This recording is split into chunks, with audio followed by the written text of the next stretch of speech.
Akala ni Elena, hindi ko nakita nang ihulog niya ang pulbos sa aking sabaw. Ang pagtataksil na iyon, walang hiya. Matapos, ang ilang taong pag-iisa, bumalik lang siya para sa 20 milyong mana. Pero ang hindi niya alam, ang matanda niyang ama, isang veterano. Kaya nang lumakad siya, agad kong pinalitan ang aming mga mangkok. Ang laso na inihanda niya, siya mismo ang uminom. Ito ang aking trump card. Ginawa niya akong the pawn. Ngayon ibabalik ko ang aking dangal. Sa kulungan niya matututunan ang leksyon. Like and share ang kwento na ito. At mag-comment, saan kayo nanonood? Lolo Ernesto thought I didn't see her slip a strange substance into my sabaw. Soup. But I noticed every detail. When she walked away, I switched our plates, turning her betrayal into her own trap. What happened to my Elena next shocked me. Before we continue, please subscribe to the channel, and write in the comments what time it is where you are now. Ang sakit. Parang sinaksak ako sa sikmura, like a sledgehammer to my gut, forcing me to my knees on the cold kitchen tiles. My hands clutched my stomach, fingers digging into my flesh, as if I could somehow squeeze the agony out. Sweat beaded on my forehead, despite the evening chill seeping through the windows. Ama. Elena's voice cut through my gasping. What's happening? I tried to speak, but only managed a strangled groan. The pain twisted deeper, like something alive was clawing its way through my intestines. My vision blurred as I struggled to focus on my daughter's face hovering above me. Something's wrong, I finally managed to rasp. Feels like my stomach's tearing apart from the inside. Elena dropped to her knees beside me, her hands fluttering over my shoulders. You look terrible, Ama. Your face is gray. Her voice carried that familiar note of concern, but something else lurked beneath it. An eagerness that made my skin crawl despite the pain. She pressed her palm against my forehead with practiced efficiency. You're burning up. When did this start? About an hour ago. I leaned against the kitchen counter for support, trying to pull myself upright right after lunch. That sandwich I made you. Her eyes widened with what looked like genuine worry. Maybe the turkey was bad. I should have checked the expiration date. The refrigerator hummed its steady rhythm while the grandfather clock in the hallway marked each second with mechanical precision. Everything felt too loud, too sharp against the backdrop of my suffering. I studied Elena's face as she helped me stand, searching for something I couldn't quite name. Let me make you some light soup tonight, she said, her smile stretching too wide across her features. Something gentle for your stomach. Thank you, sweetheart. The words came automatically, trained by decades of fatherhood. You always take care of me. Of course, Ama. It's the least I can do. That strange smile never wavered. Her eyes didn't match her expression. Too bright, too calculating. The same look she'd worn as a teenager when she'd broken curfew and tried to convince me she'd been at the library. But I was too weak to analyze it properly. Too grateful for her help to question the growing unease in my chest. The evening light filtered through the kitchen window, casting long shadows across the linoleum. Family photos lined the walls. Elena's graduation, my wedding day with Lourdes, Christmas mornings from years past. All those memories felt distant now, separated from this moment by an invisible barrier I couldn't understand. I think I need to lie down, I said, one hand still pressed against my abdomen. Good idea. Elena's voice pitched higher than normal. Rest while I prepare something special for dinner. You'll feel better after you eat.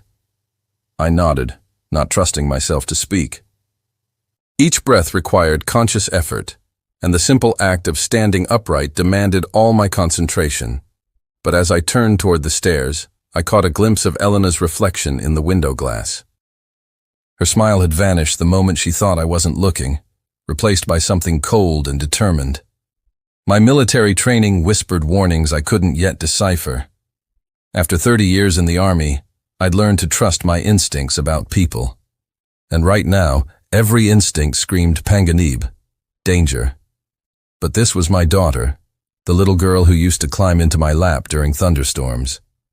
I gripped the banister, each step up to my bedroom, feeling like a mountain to climb, while Elena's voice echoed behind me with promises of care. I collapsed onto the edge of my bed, the mattress creaking under my weight. The climb up those 13 steps had drained what little energy remained in my aching body. Outside my bedroom window, dusk painted the suburban street in shades of amber and gray. My gaze fell on the nightstand where Lords's photograph smiled back at me. 10 years since cancer took her, and I still reached for her perfume bottle during moments like these. The glass felt smooth and cold against my fingertips, a tangible connection to better times. The pain in my stomach was subsiding, replaced by a different kind of discomfort. Something about Elena's behavior downstairs nagged at me, triggering memories I'd tried to bury. She'd been 16 when everything started falling apart. I could still see her standing in this very room, tears streaming down her face, fists clenched at her sides. "You hate me," she'd screamed, her voice raw with grief. "Si Mama hindi ako pagbabawalan, Mom would never have stopped me from going to that party." I'd tried to comfort her then, but my words came out all wrong. "I'm protecting you. You don't understand how dangerous the world can be." Lords would have known what to say. She'd always been the bridge between Elena's wild spirit and my rigid discipline. Without her, we were two broken people speaking different languages. The memory shifted to a year later. Elena, at 17, dressed in clothes that showed too much skin, her makeup applied with teenage defiance. "Everyone else is going," she'd argued, clutching car keys I'd forbidden her to use. "You can't keep me locked up forever." "As long as you live under my roof," I'd started. "Then maybe I won't live here much longer." The threat hung between us like a blade. True to her words, she'd left the day after her 18th birthday. I watched from this same window as she loaded her car with everything that mattered to her. No goodbye hug, no backward glance, just the slam of a car door and the sound of tires on gravel. For 10 years, contact had been minimal. Birthday cards with no return address. Occasional phone calls that lasted 3 minutes. I'd told myself it was better this way, that she needed space to grow up. Then last month, she'd appeared on my doorstep with 2 suitcases and hollow eyes. "I need somewhere to stay," she'd said, avoiding my gaze. "Just temporarily." I'd welcomed her back without questions, desperate to rebuild what we'd lost. Maybe it was guilt driving my generosity, or maybe just loneliness. Either way, I'd been trying too hard to make up for lost time. The house settled around me with familiar groans and sighs. Downstairs, I could hear Elena moving around the kitchen, opening cabinets and running water. The sound should have been comforting, evidence of life in a home that had been too quiet for too long. Instead, they filled me with dread. I massaged my temples, trying to dispel the growing certainty that something was terribly wrong. The stomach pain had been sudden and severe, unlike anything I'd experienced before. And Elena's reaction. My phone buzzed on the nightstand. A text message from an unknown number. "Checking on you. Hope you're feeling better." Elena was downstairs. Why would she text instead of simply calling up? I stared at the message, confusion mixing with the remnants of physical discomfort. Another sound from the kitchen, something glass hitting the floor, then silence. "Everything okay down there?" I called out. "Fine, Amma." Her voice carried a forced cheerfulness. "Just dropped a spoon." But I'd heard glass, not metal. I touched my wedding ring, seeking comfort in its familiar weight. Lords used to say, I worried too much, that my suspicious nature came from too many years dealing with military intelligence. Maybe she was right. Maybe I was seeing threats where none existed. But as I lay there listening to my daughter's movements below, I couldn't shake the feeling that the real Elena, my Elena, had never actually come home. Elena's voice drifted up from the kitchen, pulling me from the past back to an uncertain present. I forced myself off the bed and headed toward the stairs, Elena's voice growing clearer with each step downward. The wooden banister felt solid under my palm, grounding me as I descended into whatever waited below. "Amma, soup's ready. Come down." "I'm coming, sweetheart." The kitchen glowed with warm overhead lighting, and the aroma of chicken broth filled the air. I paused at the doorway, taking in the scene before me. Elena stood with her back to me, hunched over the counter near the stove. Her shoulders moved in quick, deliberate motions. 2 white bowls sat side by side on the granite countertop. Steam rose from both, but something about Elena's posture sent alarm bells ringing through my military-trained mind. She was stirring one bowl with intense concentration, her movements sharp and urgent. I watched as she reached for something, a small glass vial barely larger than my thumb. With practiced efficiency, she tipped white powder into the left bowl, stirring rapidly to dissolve whatever she'd added. The motion was quick, professional, like she'd rehearsed it. My breath caught in my throat. Time seemed to slow as understanding crashed over me like ice water. My own daughter was poisoning my food. Every instinct screamed at me to confront her, to demand explanations, to grab her shoulders and shake sense into her. But 3 decades of tactical training overrode emotion. I remained frozen in the doorway, watching my child become a stranger. Elena straightened, wiping her hands on a dish towel. She tucked the vial into her jeans pocket and turned halfway toward me. "Almost ready," she called, her voice artificially bright. "Just letting it cool a bit." I forced my feet to move, entering the kitchen as if I'd seen nothing. "Smells wonderful. You really took care of me." "I made this specially for you." She gestured toward the bowls with a smile that never reached her eyes. "Should help with your stomach." The left bowl, the poisoned one, sat closest to where I usually ate, my regular spot at the small kitchen table. She knew my habits, had planned this down to the smallest detail. "I'll just grab some bread from the carpinteria, pantry," Elena said, turning away from the counter. This was my chance. The moment she disappeared into the pantry, I moved with the speed and silence that had kept me alive in hostile territories. 3 quick steps to the counter, swapped the bowls, stepped back to my original position. The entire exchange took less than 10 seconds. Elena emerged with a loaf of whole wheat bread, still wearing that forced smile. "Perfect timing, everything's ready." She carried both bowls to the table, placing the poisoned soup directly in front of her own chair. I watched as she settled across from me, completely unaware that her deadly plan had been reversed. "How does it taste?" she asked as I lifted the first spoonful to my lips. Perfect. Just what I needed. The soup was actually quite good. She'd always been a decent cook when she put effort into it. Elena took her first sip, and I studied her face for any sign of recognition. Nothing. She continued eating with apparent enjoyment, occasionally glancing at me with what looked like anticipation.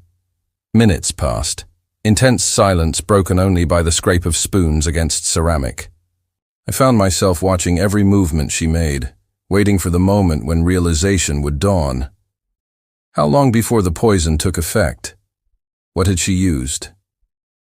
"You seem better already," she observed, dabbing her lips with a napkin. "Color's coming back to your cheeks." "Yes, much better." I managed to keep my voice steady despite the chaos in my mind. "Thank you for taking such good care of me." The irony of those words felt like acid in my throat. My daughter, my own flesh and blood, had just tried to murder me, and she was sitting across from me making small talk while unknowingly consuming her own poison. "I should probably get some rest now," I said, pushing back from the table. "Let this settle." "Of course." Elena stood as well, beginning to clear the dishes. "I'll clean up down here." I noticed she avoided looking directly at her own bowl, now nearly empty. Did she feel anything yet? Was there a delayed reaction? "Good night, sweetheart." "Good night, Amma. Sweet dreams." The casual endearment felt like a knife between my ribs. I climbed the stairs again, but this time my legs shook, not from illness, but from the terrible knowledge of what my daughter had tried to do. The wooden stairs creaked beneath my weight as I climbed back to my bedroom, each step heavier than the last. carrying the terrible weight of what I'd witnessed. My hands trembled as I closed the door behind me. The simple act of turning the lock provided minimal comfort. Sleep was impossible. Every time I closed my eyes, I saw Elena's hands adding that white powder to my soup. My own daughter, the child I'd taught to ride a bicycle, helped with homework, walked down the aisle at her high school graduation. She had tried to kill me. I paced the room like a caged animal from window to door and back again. The digital clock on my nightstand mocked me with its steady progression. 9:47, 9:48, 9:49. Time crawling forward while my mind raced in circles. What did she put in that soup? Some household poison? Prescription drugs? The questions multiplied faster than I could process them. Where would a 28-year-old get poison? How long had she been planning this? Around midnight, I checked the door locks, then the windows, then walked through the house, verifying every possible entry point. Military habits die hard, and right now, I felt like I was back in hostile territory. The photos on my dresser seemed different now, charged with new meaning. There was Elena at 16, holding her driver's license with a proud smile. Had she been planning my death even then? At what point had my little girl decided her father needed to die? I pulled out my will from the filing cabinet, studying the beneficiary information by lamplight. Everything went to her. The house, my pension, life insurance worth 5 million pesos. More than enough motive for someone desperate enough. But why desperate? What had changed since she'd returned home last month? She'd been secretive about her life, sure, but I'd attributed that to embarrassment about her failures. Now I wondered if something darker had been driving her. My phone buzzed. A text from an unknown number. Hope you're feeling better tonight. T. She was texting me from downstairs. Or had she left the house? I moved to the window overlooking the driveway. Her car sat empty in the pale moonlight, but light still glowed from the kitchen windows below. Another memory surfaced, teaching her to make soup when she was 12. Lourdes had been in the hospital for tests, and Elena wanted to surprise her mother with homemade chicken noodle soup when she came home. We'd stood in that same kitchen, me guiding her small hands as she stirred the pot. "The secret ingredient is love, Ama," she'd said, with the earnest wisdom of childhood. Tonight, the secret ingredient had been poison. By 2 in the morning, my rage had crystallized into something colder, more calculating. This wasn't just betrayal. It was attempted murder. My military training kicked in. The same analytical mindset that had kept me alive in Afghanistan. Assess the threat, gather intelligence, plan the response. Tomorrow would bring answers. Tomorrow, I would confront her with what I knew and watch her reaction. If she tried to deny it, I had evidence. If she tried to run, I'd be ready. The silence from downstairs had been complete for over an hour. Either she was asleep or pretending to be. I found myself listening for any sound. Footsteps, doors opening, the creak of floorboards. Nothing. My eyelids felt heavy, but I forced them open.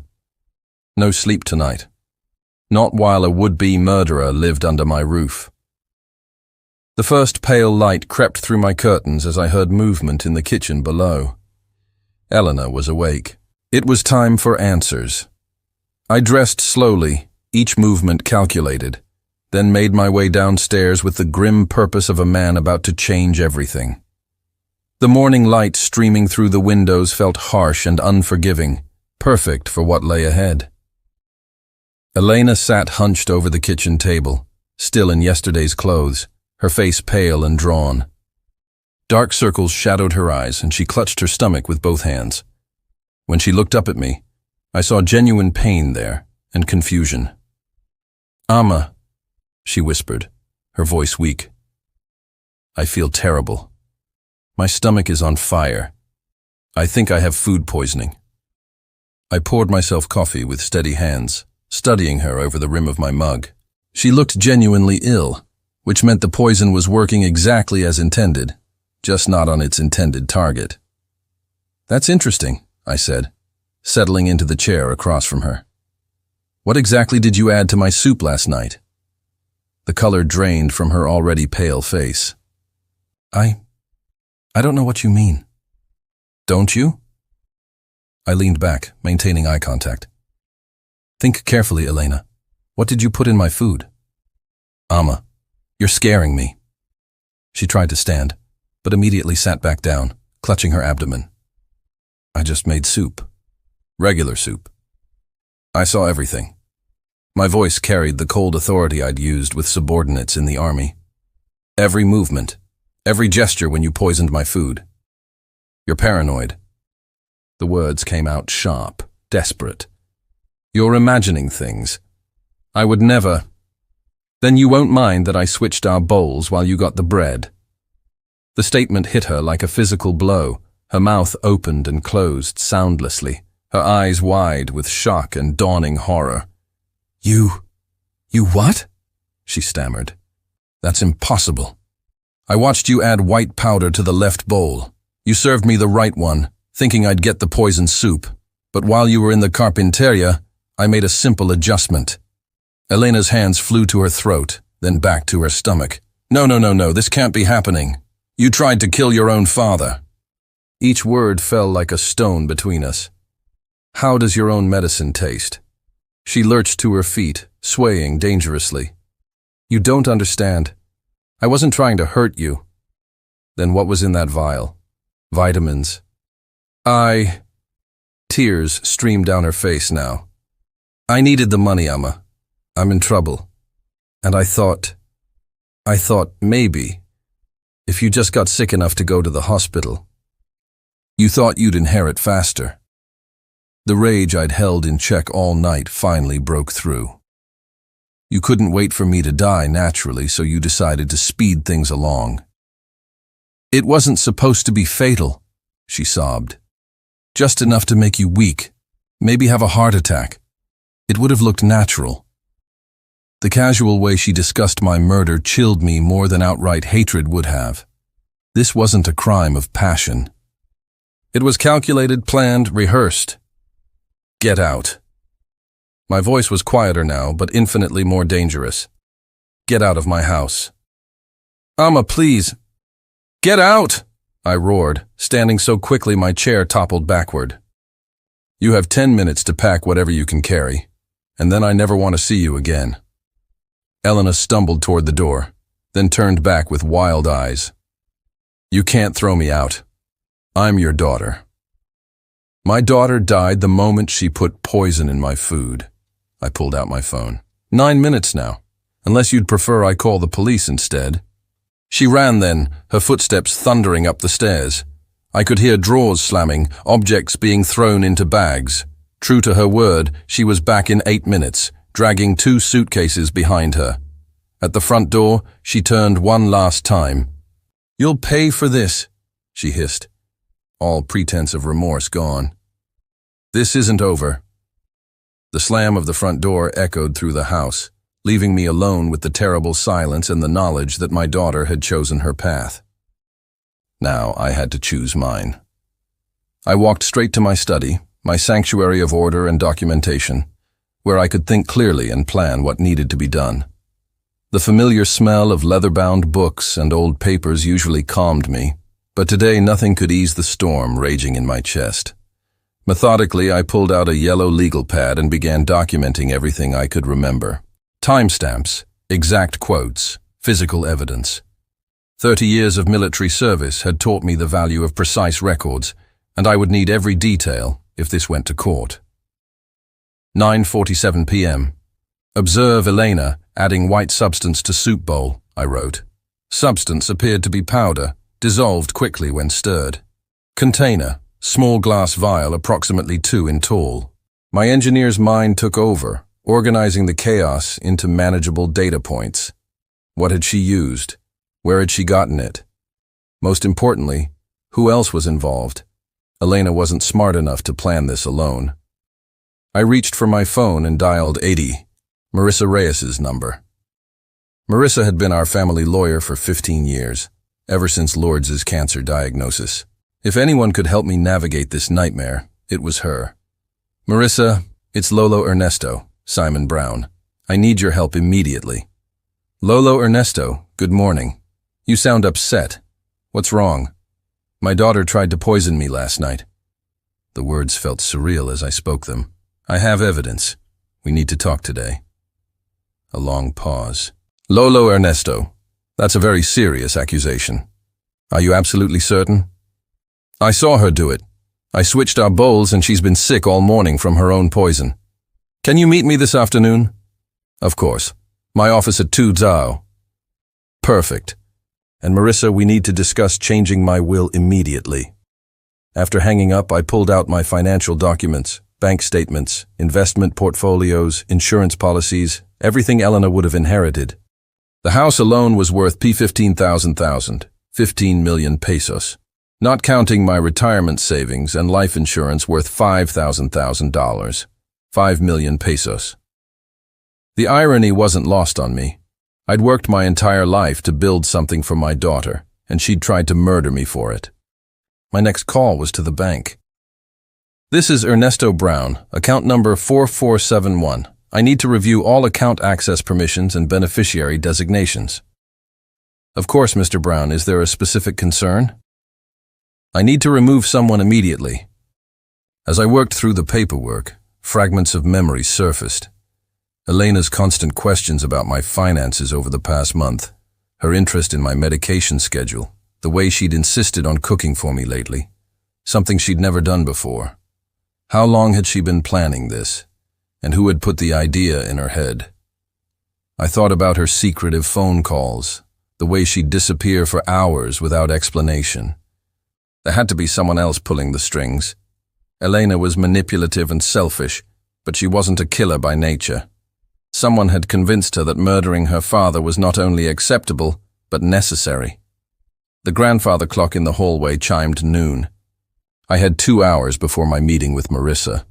2 hours to piece together as much of the puzzle as possible. I opened my laptop and began researching poisons that matched what I'd observed. White powder, quick dissolution, delayed effects. The possibilities were limited, and most pointed toward prescription medications, specifically dioxin, heart medication, rather than traditional poisons. My phone buzzed with a text from an unknown number. You made a mistake. We know where you live. The threat was clear and immediate. Whoever was behind this wasn't finished. They knew about the failed poisoning, which meant Elena had already contacted them. I screenshotted the message and added it to my growing file of evidence. Time to call in reinforcements. I dialed the non-emergency police line. This is Lolo Ernesto Brown on Oak Street. I need to report a threat and possibly attempted poisoning. Can someone come take a statement? We can have an officer there within the hour, sir. I spent the remaining time securing the house, new locks on the doors, security system activated, curtains drawn. If they wanted to escalate this situation, I'd be ready. I closed the file drawer with a solid click. My plans now in motion. Outside, I heard the crunch of tires on gravel. Elena was back, and this time she wouldn't be alone. The screech of brakes in my driveway snapped me from my documents. Through the window, I watched Elena slam her car door with the force of someone ready for war. Her face was flushed with anger, and she moved with the jerky, aggressive steps of someone who'd been building rage for hours. I remained seated in my leather armchair, hands folded in my lap, watching her storm up the front walkway. She didn't knock. The front door burst open with such violence that it struck the wall behind it. "You think you're so clever, don't you, old man?" she screamed, standing in my doorway like an avenging fury. "I think I'm alive," I replied calmly, "which apparently disappoints you." She advanced into my living room, her movements sharp and threatening. "The hospital said I had dioxin poisoning, heart medication. How did you know what I was using?" "I didn't, but you were careless enough to poison yourself with your own weapon." I gestured to the chair across from me. "Sit down, Elena. Let's discuss this like adults." "Adults?" Her laugh was bitter and harsh. "You want to talk about being adults? This house should be mine. You owe me after everything." "I owe you nothing." My voice remained level despite the rage building in my chest. You tried to murder me. You abandoned me after Mama died. She paced back and forth, her hands gesturing wildly.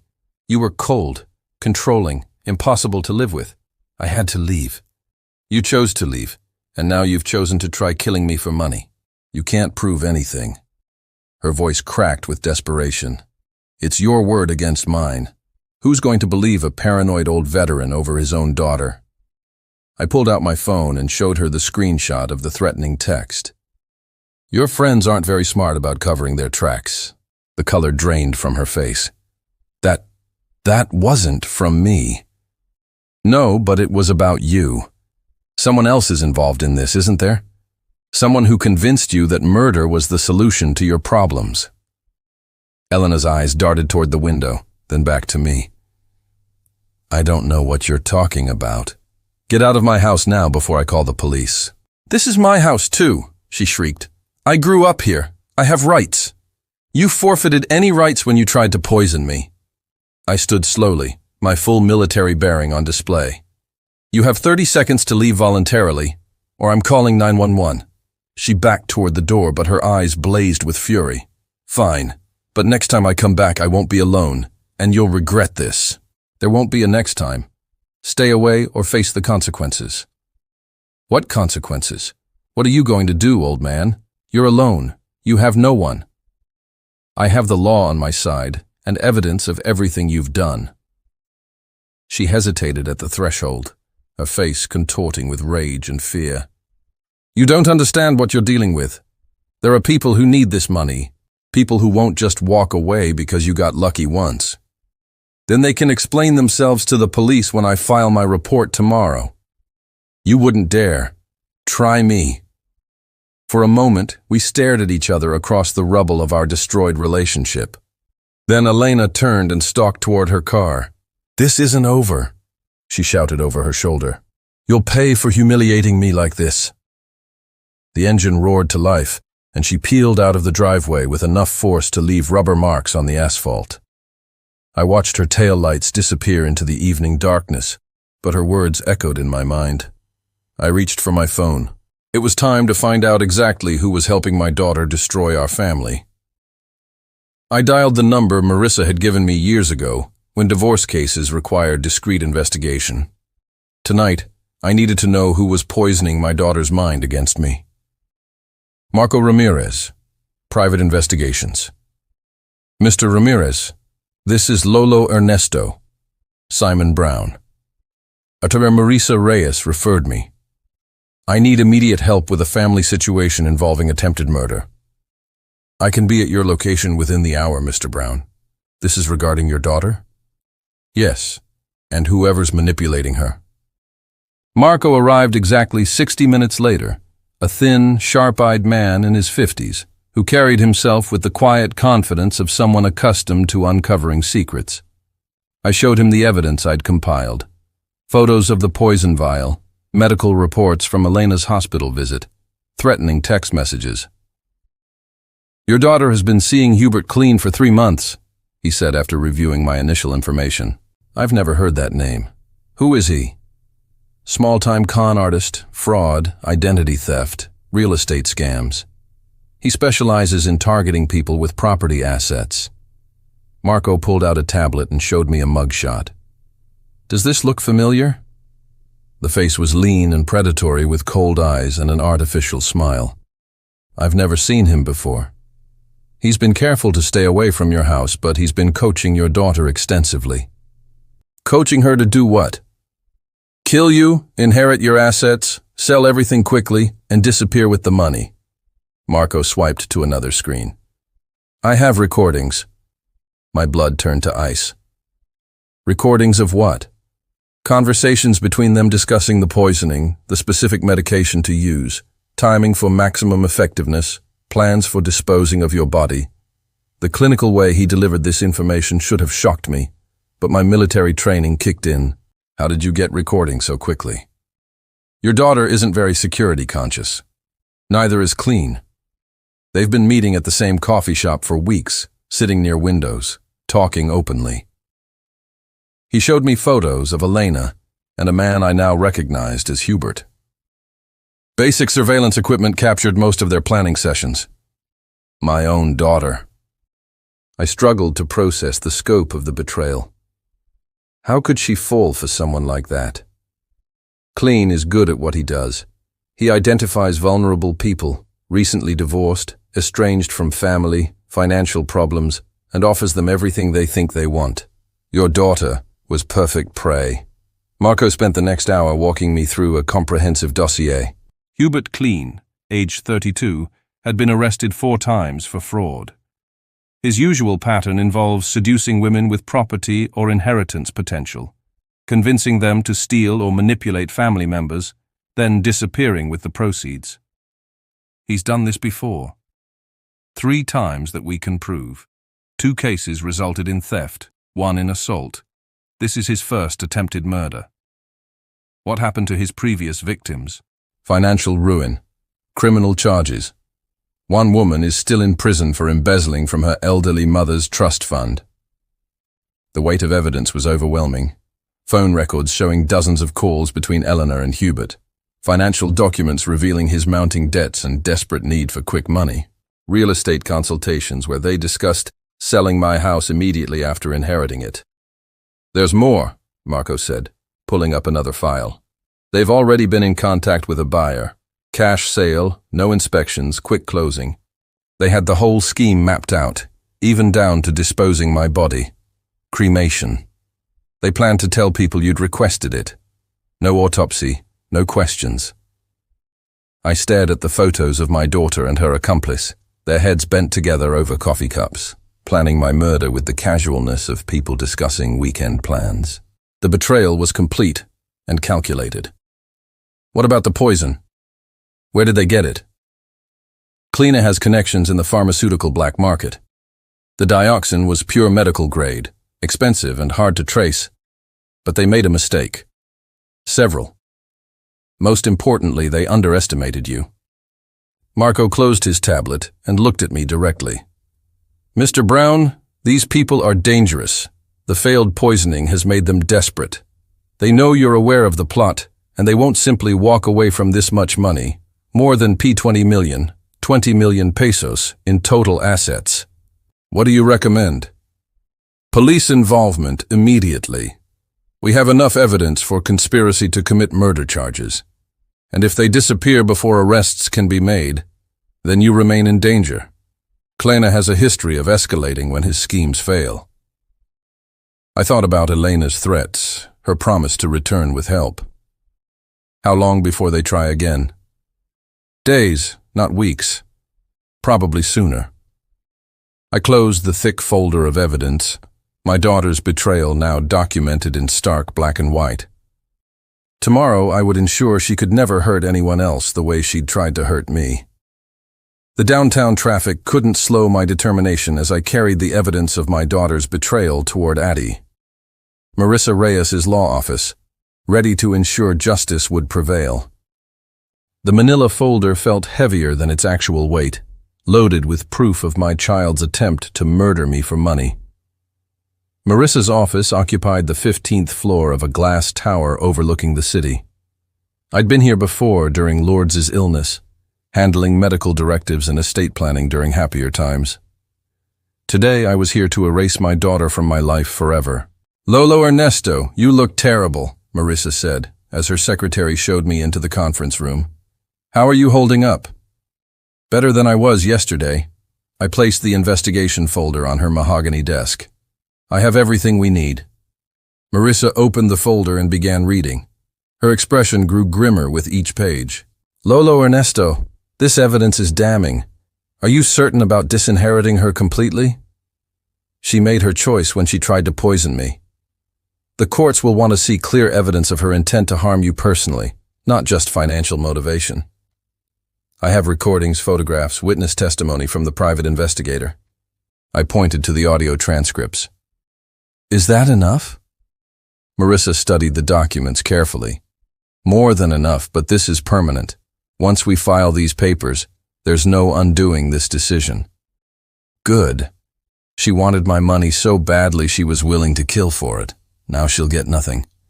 What about charitable designation? You mentioned a veterans foundation. Everything goes to them. The house, investments, life insurance, pension benefits. Every peso I earned goes to people who served honorably, not to someone who tried to murder me. Marisa pulled out legal forms and began drafting. This will take several hours to complete properly. We need to ensure every possible challenge is anticipated and blocked. What about the house? Do you want additional security measures? Change all the locks, remove her access completely, install security cameras. She's no longer my daughter. The legal language felt cold and final as Marisa read each clause aloud. Complete revocation of previous will. Removal of Maria Elena Brown from all beneficiary designations. Transfer of power of attorney to a tie. Marisa Reyes. Medical directives, excluding Elena from any healthcare decisions. There's one more thing, Marisa said, looking up from her papers. Given the evidence of criminal conspiracy, I strongly recommend involving law enforcement immediately. The private investigator suggested the same thing. Lolo Ernesto, these people attempted to murder you. They're not going to simply accept being cut out of a P20 million inheritance. They'll escalate. I'm prepared for that. Are you? This Hubert Kleene has a history of violence when his schemes fail. The recordings show him discussing contingency plans if the poisoning didn't work. I thought about the threatening text message, Elena's promise to return with help. What kind of contingency plans? Break-ins, assault, making your death appear accidental. He's escalated before. Then we make sure the police have everything they need to arrest them both. Marisa picked up her phone. I'm calling Detective Ramos now. He handles financial crimes and has experience with family fraud cases. Do it. While Marisa arranged the police meeting, I signed document after document. Each signature felt like severing another cord that had once connected me to my daughter. The irony wasn't lost on me. I was using my will to declare her dead to me. The detective can meet us here at 3, Cas, Marisa announced. That gives us time to finish the estate changes and prepare a complete evidence package. How long before the new will takes effect? Immediately upon filing, which we'll do today. 2 hours later, the legal transformation was complete. Maria Elena Brown no longer existed in my legal universe. Every asset, every decision, every future consideration had been transferred away from her. Detective Ramos arrived precisely at 3. A stocky man with intelligent eyes who listened to our evidence presentation without interruption. When we finished, he closed his notebook with a decisive snap. Mr. Brown, we have enough here for multiple felony charges. Conspiracy to commit murder, attempted poisoning, terrorist threats. I'll have arrest warrants issued today. How quickly can you find them? We'll start with known addresses and associates. Given the evidence, I expect arrests within 48 hours. I walked out of Marisa's office, legally protected but emotionally empty, knowing that my preparations would soon be tested when Elena discovered what I'd done. The motion sensors I'd installed 3 days ago chimed softly as 2 figures approached my front door. Elena had kept her promise. She wasn't alone this time.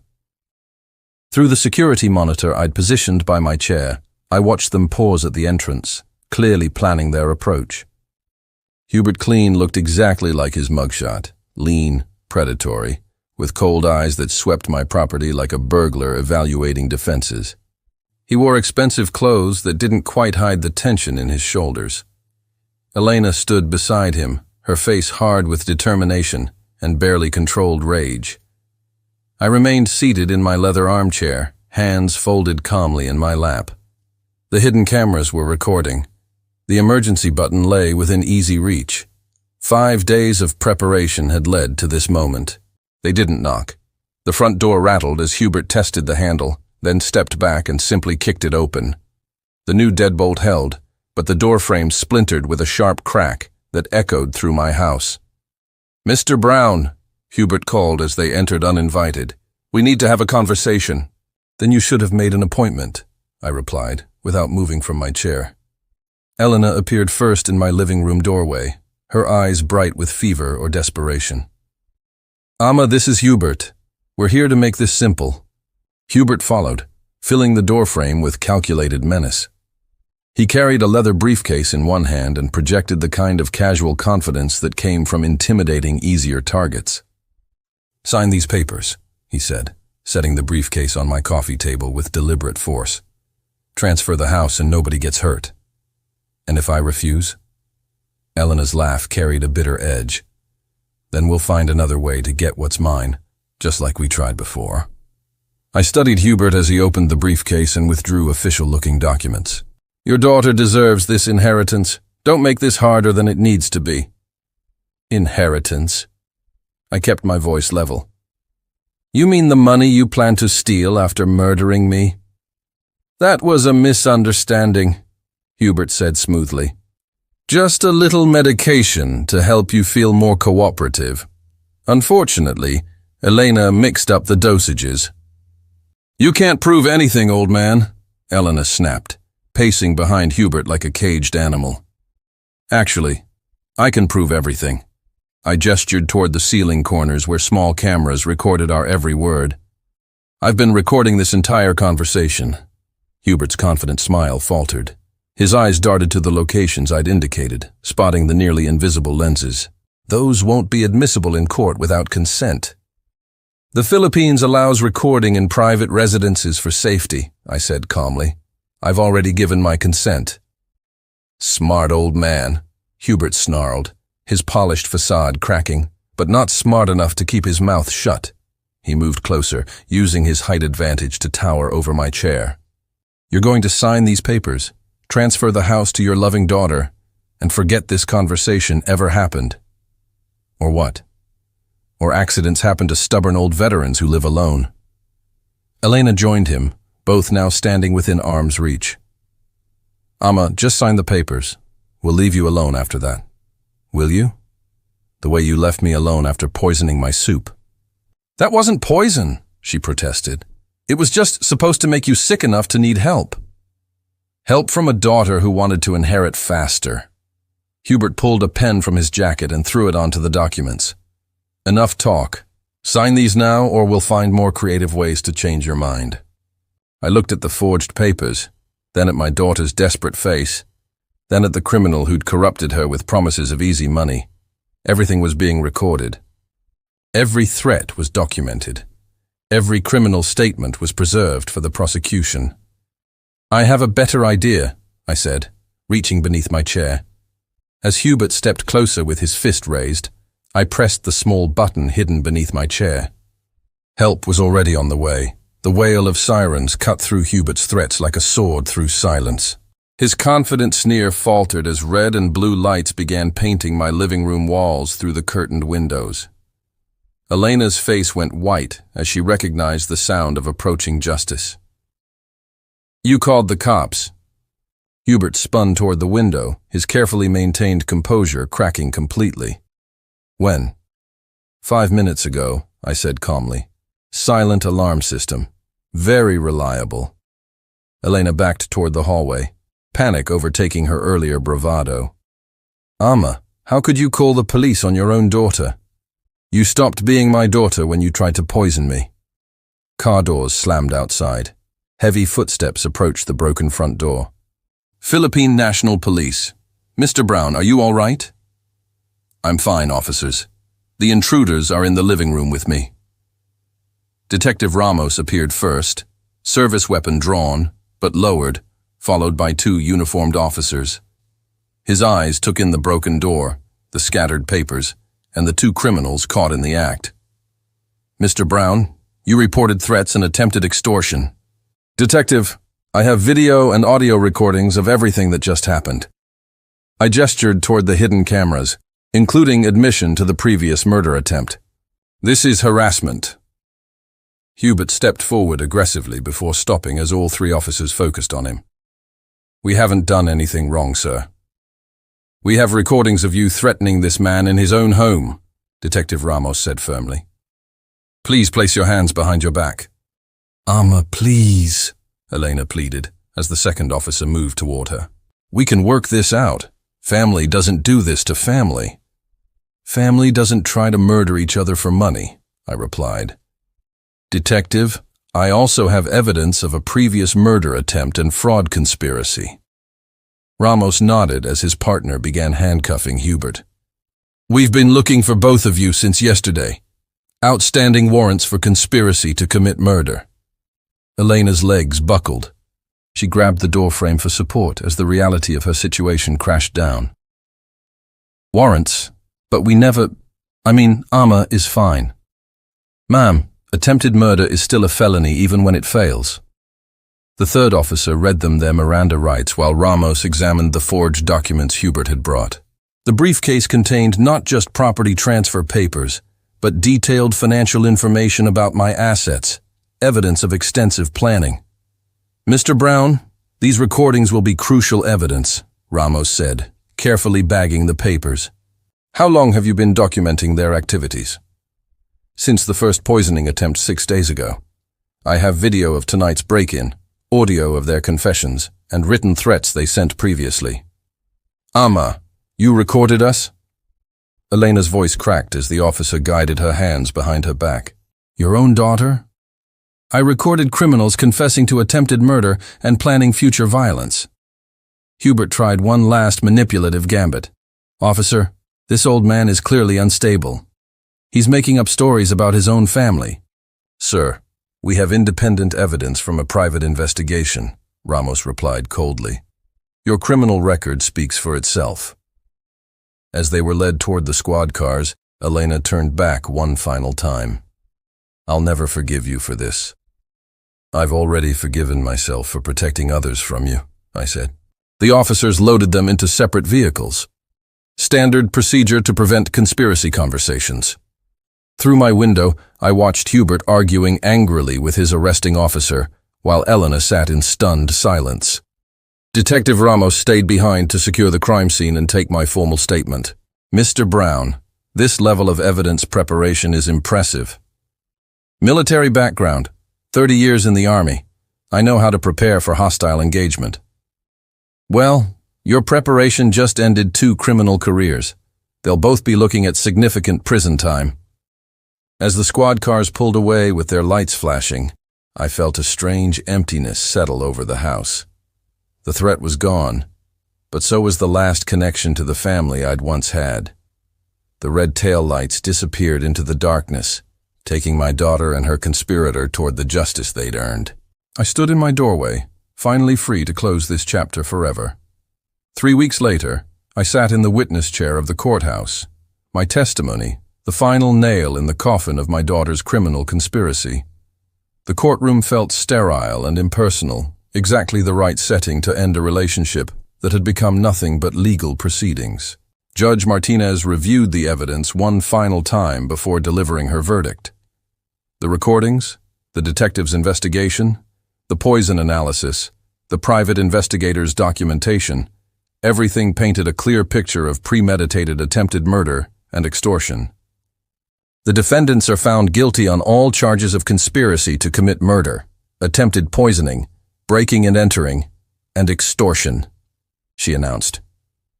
Elena sat at the defendant's table, staring at her hands. She'd aged years in the 3 weeks since her arrest.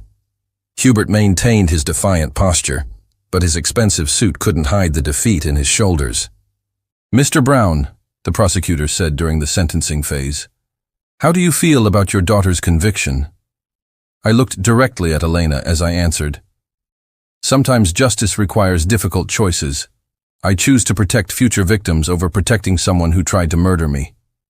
The judge sentenced Elena to 6 years in state prison with possibility of parole in 4. Hubert received 10 years due to his criminal history and role as the conspiracy's mastermind. Both would have permanent criminal records that would follow them for life. As court officers led them away, Elena turned toward me one last time. "I'll never forgive you for this." "I've already forgiven myself for protecting others from you," I replied.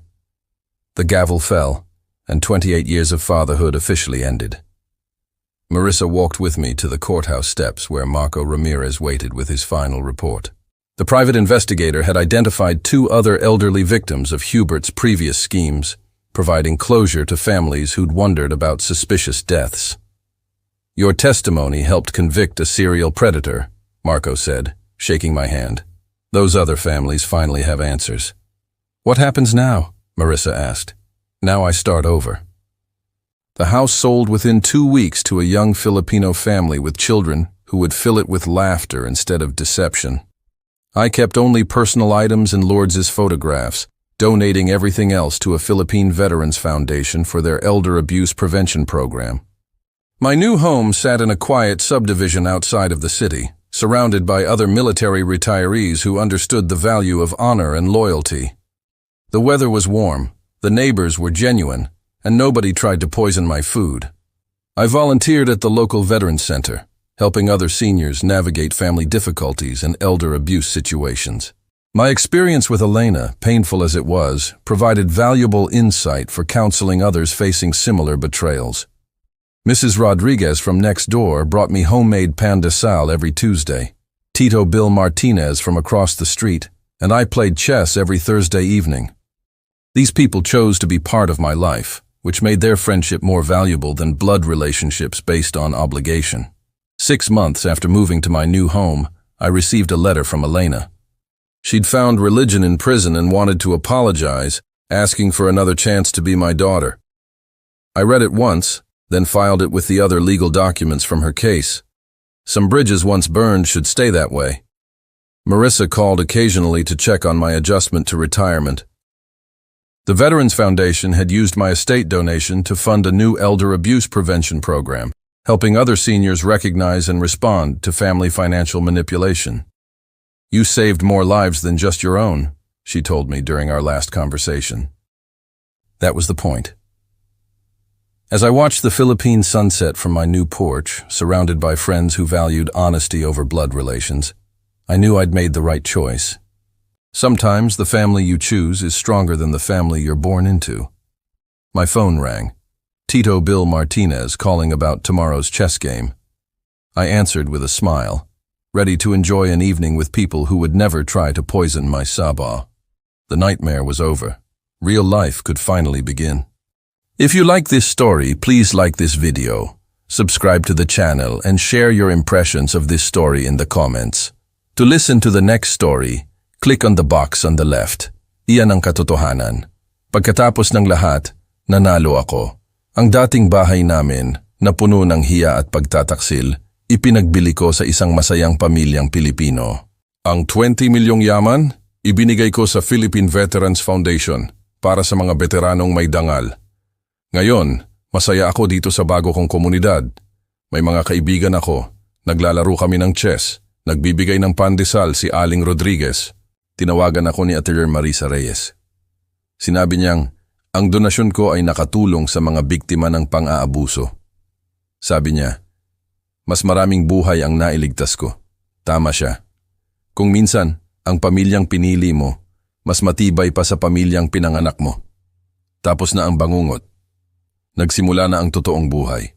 Kung nagustuhan niyo ang kwento, paki-like at paki-share. At i-click niyo na ang susunod na video